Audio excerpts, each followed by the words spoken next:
अस्सलामुअलैकुम स्टूडेंट्स। आज के हमारी वीडियो का टॉपिक है ट्रांजिशन एलिमेंट्स। ट्रांजिशन एलिमेंट्स हम उन एलिमेंट्स को कहते हैं जिनके पास d और f orbitals partially field state में होते हैं। अब ये या तो ग्राउंड स्टेट में भी हो सकता है या फिर उनकी आयन फॉर्म्स में भी हो सकता है। पीरियोडिक टेबल पर हमारे पास ट्रांजिशन एलिमेंट्स दो ब्लॉक्स में होते हैं, d ब्लॉक और f ब्लॉक। जो डी ब्लॉक के एलिमेंट्स होते हैं उनको हम आउटर ट्रांजिशन एलिमेंट्स भी कहते हैं और उनमें हमारे पास 4 सीरीज होती हैं। हर सीरीज में 10 एलिमेंट्स होते हैं। पहली सीरीज होती है स्कैंडियम से लेके जिंक तक की, दूसरी सीरीज होती है क्यूट्रियम से लेके कैडमियम तक की, तीसरी सीरीज होती है हैफनियम से लेके मरकरी तक की और चौथी सीरीज होती है रुदरफोर्डियम से लेके कॉपरनिशियम तक की। इसके ग्रुप्स कुछ इस तरह होते हैं कि स्कैंडियम वाला ग्रुप 3b होता है, टाइटेनियम वाला ग्रुप 4b, वेनेडियम वाला ग्रुप 5b, क्रोमियम वाला ग्रुप 6b, मैंगनीज वाला ग्रुप 7b, आयरन वाला ग्रुप 8b, कोबाल्ट वाला ग्रुप भी 8b और निकल वाला ग्रुप भी 8b। कॉपर और का ग्रुप जो है वो 1b होता है और जिंक का ग्रुप जो है वो 2b होता है। कॉपर और जिंक के जो ग्रुप्स होते हैं यानी 1b और 2b उनको हम कॉइनेज एलिमेंट्स भी कहते हैं। इसके बाद हम बात करते हैं कि एफ ब्लॉक एलिमेंट्स जो है वो पीरियोडिक टेबल में कहाँ पाए जाते हैं। तो एफ ब्लॉक एलिमेंट्स को हम इनर ट्रांजिशन एलिमेंट्स भी कह सकते हैं। उनके अंदर हमारे पास दो सीरीज आती हैं। पहली सीरीज जो है वो है लैंथेनाइड्स की, जो कि लैंथेनम से लेकर ल्यूटीशियम तक है, और दूसरी सीरीज हमारे पास है एक्टिनाइड्स की, जो कि एक्टिनियम से लेकर लॉरेंसियम तक की है। वो हमारे पास पीरियोडिक टेबल में कुछ इस तरह है। इसके बाद हम बात करेंगे कि ट्रांजिशन एलिमेंट्स की जो इलेक्ट्रॉनिक कॉन्फ़िगरेशन है वो बाकी एटम से किस तरह मुख्तलिफ है। तो ऑक्सीडेशन के नंबर के हिसाब से जो हमारे पास स्कैंडियम और जिंक दो मुख्तलिफ एलिमेंट्स हैं, बिकॉज बाकी जितने भी ट्रांजिशन मेटल्स हैं उनके पास वेरिएबल ऑक्सीडेशन स्टेट्स होती हैं और स्कैंडियम के पास और जिंक के पास कांस्टेंट होती है। स्कैंडियम की +3 ही रहेगी और जिंक की हमेशा +2 ही रहेगी। इसके बाद हम देखेंगे कि इलेक्ट्रॉनिक कॉन्फ़िगरेशन हम स्कैंडियम और बाकी एलिमेंट्स की कैसे लिख सकते हैं।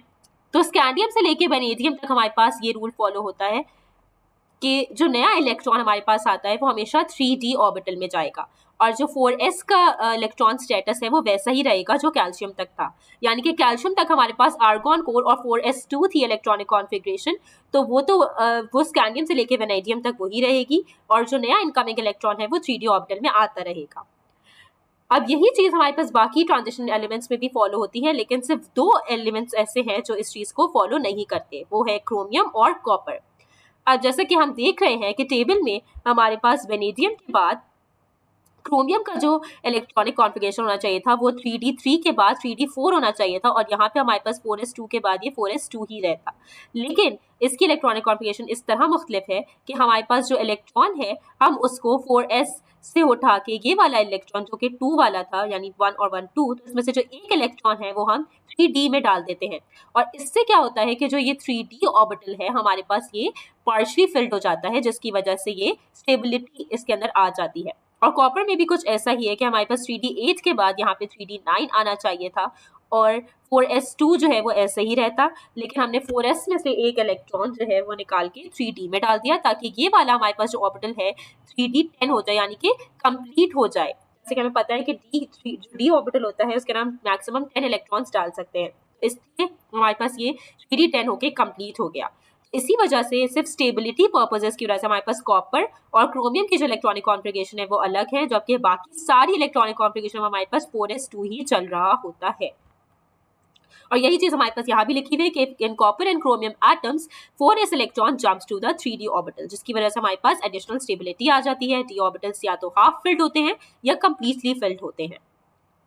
अब हम बात करेंगे कि ट्रांजिशन एलिमेंट्स की जो है वो फिजिकल प्रॉपर्टीज किस तरह बाकी एलिमेंट्स से मुख्तलिफ है।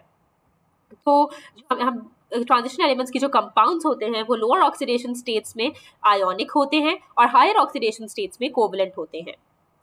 इनके मेल्टिंग और बॉइलिंग पॉइंट्स जो हैं वो इनकी बाइंडिंग एनर्जीज पे डिपेंड करते हैं। अब जो आगे वाली स्टेटमेंट है इसको पहले हम बाइंडिंग एनर्जीज से कोरिलेट कर लें और फिर हम समझेंगे कि किस तरह मेल्टिंग और बॉइलिंग पॉइंट्स पर बाइंडिंग एनर्जीज का फर्क आ रहा है। बाइंडिंग एनर्जी बेसिकली वो एनर्जी है जो एक एटम को दरकार होती है अपने कॉन्स्टिट्यूएंट्स में जो है वो स्प्लिट होने के लिए, यानी कि एटम के हमें पता है कॉन्स्टिट्यूएंट्स इलेक्ट्रॉन्स और प्रोटॉन्स और न्यूट्रॉन्स होते हैं, तो वो एनर्जी जो एक एटम स्प्लिट करने में या अपने आप को तोड़ने में लगाता है इन्हीं अपने कॉन्स्टिट्यूएंट्स में, उसको हम बाइंडिंग एनर्जी कहते हैं। बाइंडिंग एनर्जी का ग्राफ कुछ इस तरह है जो कि हमें यहाँ दिख रहा है। अब हम देखते हैं कि ट्रेंड क्या है। तो बाइंडिंग एनर्जी बेसिकली हमारे पास ग्रुप 3b यानी कि स्कैंडियम से लेके वेनेडियम तक हमारे पास इंक्रीज हो रही है, जो कि एक एरो से हमने यहाँ लेबल किया हुआ है। और क्रोमियम की भी तकरीबन हमारे पास इंक्रीज में ही जारी होती है। उसके बाद वो डिक्रीज होती है from 7b to 2b। 7b से लेके ये 2b तक हमारे पास पूरी डिक्रीज हो रही होती है। और इसी वजह से हमारे पास जो इंक्रीजिंग ट्रेंड है बाइंडिंग एनर्जीज का स्कैंडियम से लेके मैंगनीज तक, वो हमें बॉइलिंग पॉइंट से भी दिख रहा होता है। और उसके बाद जो है वो हमारे पास डिक्रीजिंग ट्रेंड जो बाइंडिंग एनर्जीज में है वो हमें बॉइलिंग पॉइंट पे भी दिख रहा होता है, मेल्टिंग ऑफ बॉइलिंग पॉइंट्स पे। तो इसीलिए मेल्टिंग ऑफ बॉइलिंग पॉइंट्स हमारे पास ग्रुप 5b तक इंक्रीज हो रहे होते हैं और 7b से लेके 2b तक हमारे पास डिक्रीज हो रहे होते हैं। अब हम बात करिए कुछ और फिजिकल प्रॉपर्टीज की, जो कि है कि ट्रांजिशनल एलिमेंट्स की सबसे मेजर प्रॉपर्टी वो ये है कि उनके पास वेरिएबल ऑक्सीडेशन स्टेट्स होती हैं। वेरिएबल ऑक्सीडेशन स्टेट्स का ये मतलब है कि वो एक से ज्यादा ऑक्सीडेशन स्टेट्स में पाए जाते हैं, यानी कि सिर्फ +2 नहीं या +3 नहीं होती, +2 +3 +4 भी हो सकती है। और इसी वजह से ये कलर्ड कॉम्प्लेक्सेस बना सकते हैं। कलर्ड कॉम्प्लेक्सेस हमारे पास किस तरह बनते हैं वो हमें क्रिस्टल फील्ड थ्योरी बताती है कि जब भी एक मेटल आयन एक लिगेंड के साथ बाइंड करता है तो इसकी वजह से वो जो है उसके जो डीजनरेट डी ऑर्बिटल्स होते हैं, जो 5 डीजनरेट 3d के ऑर्बिटल्स हैं, वो हमारे पास स्प्लिट हो जाते हैं 2 डिफरेंट सेट्स में। और वो 2 डिफरेंट सेट्स हैं अपनी एनर्जी के बेसिस पर अलग अलग होते हैं। यानी कि आप यहाँ इस पिक्चर में देख सकते हैं कि ये हमारे पास वो डी ऑर्बिटल्स हैं जो 5 टोटल डी ऑर्बिटल्स हमारे पास ट्रांजिशन एलिमेंट्स के हैं। अब जैसे ही बाइंडिंग होती है तो ये हमारे पास एक लो एनर्जी का और एक हमारे पास हाई एनर्जी स्टेट का और सेट बन जाता है। और इस वजह से जो ऊपर वाले 2 ऑर्बिटल्स हैं वो हाई एनर्जी में चले गए और नीचे वाले जो 3 हैं वो लो एनर्जी में चले गए। अब इनके दरमियान का जो एनर्जी डिफरेंस होता है वो किसी एक वेवलेंथ के को करस्पॉन्ड कर रहा होता है जो हमारे पास विजिबल लाइट रीजन में है। तो इस वजह से जो भी वेवलेंथ जो है वो एब्जॉर्ब ये जो हमारा एलिमेंट है ये एब्जॉर्ब करता है, या जो कंपाउंड एब्जॉर्ब करता है वो वाली वेवलेंथ हमें नहीं दिखती। और जो वेवलेंथ रिफ्लेक्ट हो जाती है या ट्रांसमिट हो जाती है वो उस कंपाउंड का कलर बन जाती है। यानी कि अगर हमारे पास इस एलिमेंट ने फोर्स से हमारे पास रेड कलर एब्जॉर्ब किया तो हमें रेड नहीं दिखेगा और इसके अलावा के बाकी कलर्स हमें दिखेंगे, और जो भी उनका कलर का मजमुआ होगा वो हमें उसके कलर में दिखेगा। ट्रांजिशन एलिमेंट्स के जो है कंपाउंड्स हमारे पास पैरामैग्नेटिक होते हैं क्योंकि उनके पास अनपेयर्ड इलेक्ट्रॉन जो है वो उसका जो स्पिन होते हैं उसकी वजह से हमारे पास इलेक्ट्रॉन स्पिन्स जो होते हैं ऑपोजिट, वो हमें जो है वो उसको पैरामैग्नेटिक बना रहे होते हैं। आयरन, कोबाल्ट और निकल जो हमारे पास फेरोमैग्नेटिक है, यानी कि हम उनको मैग्नेटाइज खुद कर सकते हैं। ट्रांजिशन एलिमेंट्स की एक और प्रॉपर्टी ये है कि वो एज कैटलिस्ट भी एक्ट कर सकते हैं, जो कि हमने काफ़ी सारे रिएक्शन देखा कि सल्फ्यूरिक एसिड के सिंथेसिस में या फिर हमारे पास अमोनिया के सिंथेसिस में, हेबर प्रोसेस में जो है वो हमारे पास ये काफ़ी काम आ रहे होते हैं।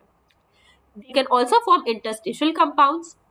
इंटरस्टिशियल कंपाउंड जो हमारे पास बेसिकली जो है वो वाले कंपाउंड होते हैं जिसमें हमारे पास नॉन स्टोइचियोमेट्रिक कंपाउंड्स आते हैं या फिर एलॉयज आते हैं। अब नॉन स्टोइचियोमेट्रिक कंपाउंड्स जो है वो हमारे पास वो कंपाउंड्स हैं जिसमें हमारे पास कुछ अलग अलग तरह की प्रोपोर्शन होती है, यानी कि उसके अंदर हमारे पास हाइड्रोजन, बोरॉन, कार्बन, नाइट्रोजन, ये सब हमारे पास एक बड़ी सेल क्रिस्टल लैटिस में जो है वो थोड़ी थोड़ी प्रोपोर्शंस में छोटे छोटे एटम्स होते हैं सब एलिमेंट्स के। और एलॉयज हमारे पास वो सब्सटेंसेस होती हैं जिसके अंदर हमारे पास 2 से ज्यादा मेटल्स जो है वो हमारे पास पाए जा रहे हो। जैसे फॉर एग्जांपल ब्रास में हमारे पास कॉपर और जिंक साथ होते हैं, ब्रॉन्ज में हमारे पास कॉपर, जिंक और टिन साथ होते हैं, निक्रोम में हमारे पास निकल, क्रोमियम और आयरन साथ होते हैं। तो हम इस पिक्चर में देख लेते हैं कि ये एटम्स कहाँ कहाँ हैं। ये हमारे पास बेसिकली रेड वाली जो चीज़ है वो इंटरस्टिशियल वॉइड शो करें, यानी यहाँ पे हमारे पास कोई से भी हाइड्रोजन, बोरॉन, कार्बन या नाइट्रोजन के छोटे छोटे एटम्स हो सकते हैं। येलो जो हमारे पास atoms of some other elements, यानी कि सारे हमें दिख रहा है कि एटम के साइज से कि किसी बड़े एलिमेंट का या किसी मेटल का हो सकता है, तो ये हमारे पास एलॉय बना सकती है। अब हम इस पर एक क्वेश्चन सॉल्व करेंगे। तो क्वेश्चन में हमें दिया गया है कि ट्रांजिशन एलिमेंट्स के पास जो है वो कलर्ड कंपाउंड्स क्यों है। तो अब इससे हम ये कह सकते हैं कि हमने डिस्कस किया कि क्रिस्टल फील्ड थ्योरी जो है वो इस चीज़ को एक्सप्लेन कर रही होती है कि जब ट्रांजिशनल एलिमेंट किसी भी जो है वो लिगेंड से बाइंड होता है तो उसकी वजह से हमारे पास दो सेट्स बन जाते हैं, यानी कि डीजेनरेट ऑर्बिटल्स जो है वो उनकी स्प्लिटिंग हो जाती है, वो दो अलग अलग सेट्स में बना लेते हैं। उसमें से एक हाई एनर्जी होता है और एक लो एनर्जी, और दोनों के बीच का जो एनर्जी डिफरेंस होता है वो हमारे पास किसी एक वेवलेंथ को करस्पॉन्ड कर रहा होता है, और इसमें से जो एक वेवलेंथ वो एब्जॉर्ब करता है वो नहीं दिखती, जो वो रिफ्लेक्ट करता है वो हमें उसके कलर में दिखती है। तो आइए देखते हैं इसमें से कौन सा ऑप्शन जो है वो सही है। Degenerate P orbitals are present, तो पी ऑर्बिटल्स हमारे पास नहीं होते ट्रांजिशनल एलिमेंट्स में, D orbitals are very close to P orbitals, ये भी सही जवाब नहीं हो सकता। Splitting of the 5 degenerated D orbitals take place, हाँ यही इसका सही जवाब है। आइए देखते हैं ये सही है या नहीं। यही इसका सही जवाब है। Thank you.